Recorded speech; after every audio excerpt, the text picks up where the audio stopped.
São Luís Sorione foi alma eucarística porque foi homem de profunda vida de oração.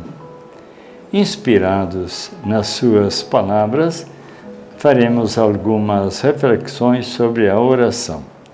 São reflexões mais dirigidas aos nossos formandos. Palavra de Dom Orione: meus queridos filhos, digo de joelhos, e vos suplico que não vos ofendais por isso, e que recebais esta minha prece no Senhor. Escrevo-vos depois de ter rezado muito por vós e para cada um de vós. A primeira caridade devemos fazer a nós mesmos. Devemos rezar mais e cultivar mais a piedade. Ai de nós, estaremos perdidos se a fonte da piedade e da humildade estiver seca em nós ou for secando. Rezai. Quem reza persevera, ao contrário, quem deixa a oração, deixará a vocação. Jesus fala muito da oração nos seus ensinamentos. Primeiro, Jesus fala do amor que devemos cultivar entre nós. E depois, insiste na necessidade da oração. O que faz a oração? A oração alimenta o amor a Deus e o amor entre nós. Temos que reconhecer que um ponto fraco da nossa vida cristã, da nossa vida religiosa, é a oração.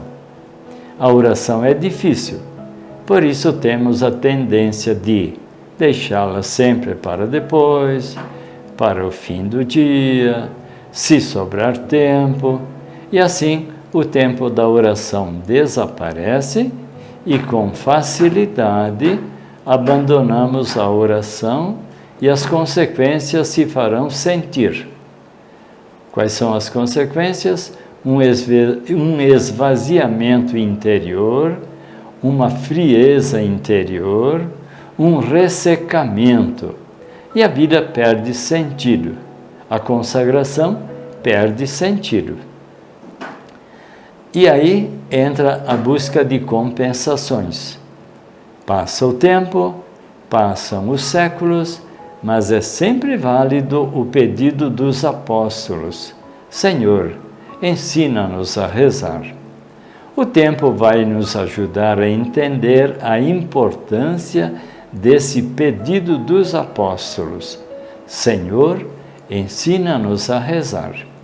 Quem tem mais tempo de caminhada já aprendeu pela experiência que a nossa vida perde o valor, já aprendeu que começamos a desandar, começamos a ser medíocres, a ser frios espiritualmente, quando perdemos a saudade de Deus, ou seja, quando deixamos a oração. Por muitos anos eu ficava triste quando escutava algum seminarista dizer: em casa eu rezava mais do que no seminário. Quando a província adotou o acompanhamento espiritual no dia 17 de setembro do ano 2000, nunca mais escutei dizer que em casa se rezava mais do que no seminário. Quando vocês começarem a ajudar os outros na caminhada espiritual, e a minha vontade é que todos sejam acompanhantes espirituais. Por isso, na província, todos os religiosos fazem os retiros e os cursos que preparam para dar o acompanhamento espiritual. Quando vocês começarem a ajudar os outros na caminhada espiritual, irão observar que as pessoas, antes de abandonar os sacramentos, a missa, a comunhão, antes já abandonaram a oração. Os desvios na nossa vida começam quando deixamos a oração.